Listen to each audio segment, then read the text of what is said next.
Ayun oh.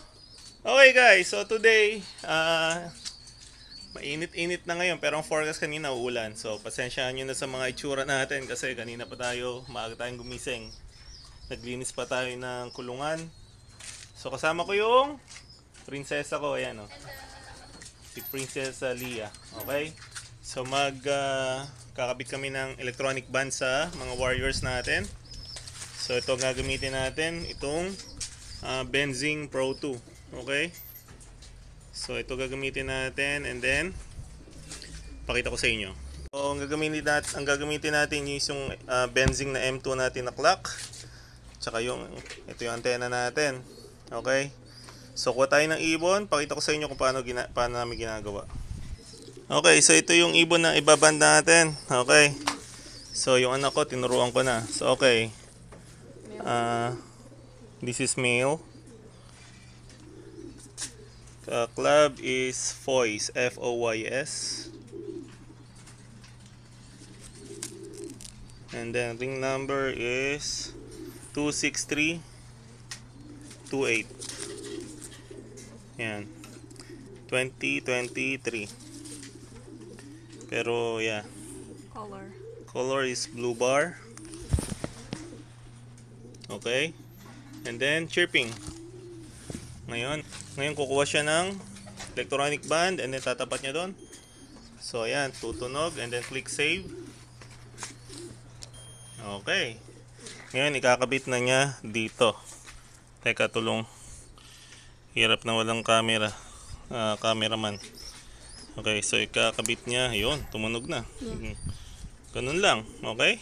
Okay, so ito naman ang ibaband namin. JMC Bird. Club is ARPU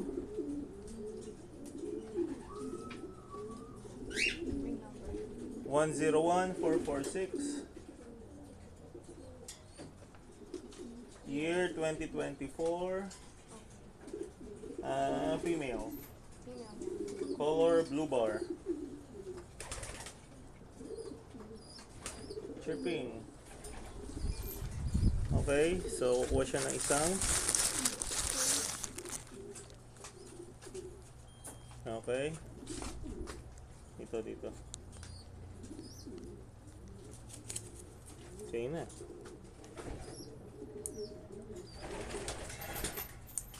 Okay, tumunog na. Tapos pag tunog, bigyan natin ng anong kulay? Black, red. red.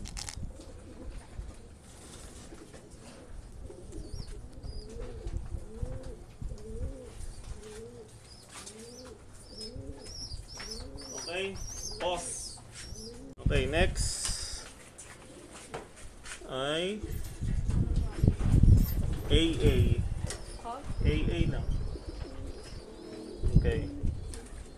2023. 2020. Ring number 33370. No, tatlong 3. Mamadali, okay. 23. Mamadali na naman. Okay, female, okay ng color, blue bar. Chirping. Tapos lalagay lang niya dun sa. Okay, tapos kakabit na niya.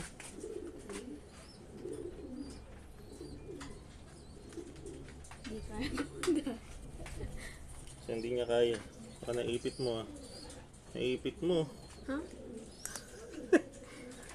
Okay. So yan, ganap na racer na siya. Okay, laki na lang. Nantiyan natin. Okay guys, so nabandingan na natin lahat ng ibon. Yan, nandiyan na sila.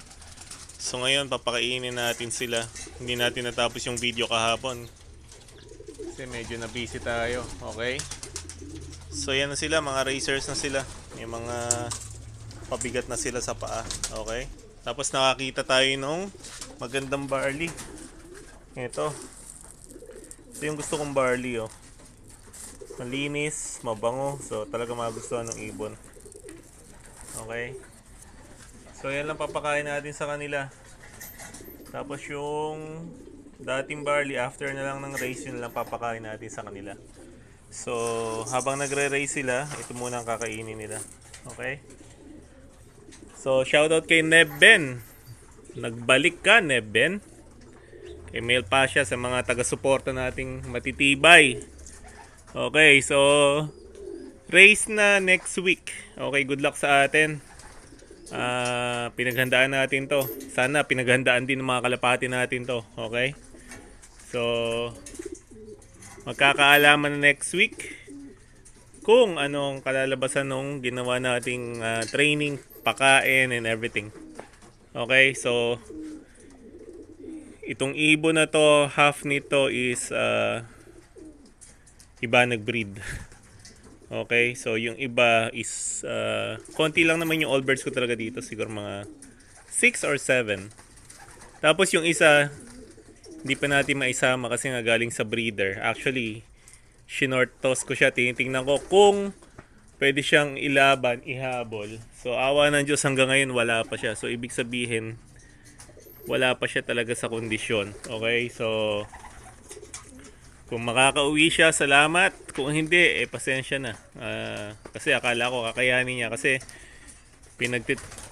pinaparonda ko naman siya dito ng 1 oras. Kaya naman niya. So, malapit lang yung kung saan ko siya pinakawalan para lang matest yung endurance niya kung kaya. So, hindi pa siya nagpapakita ngayon. So, hindi ko na siya hintayin.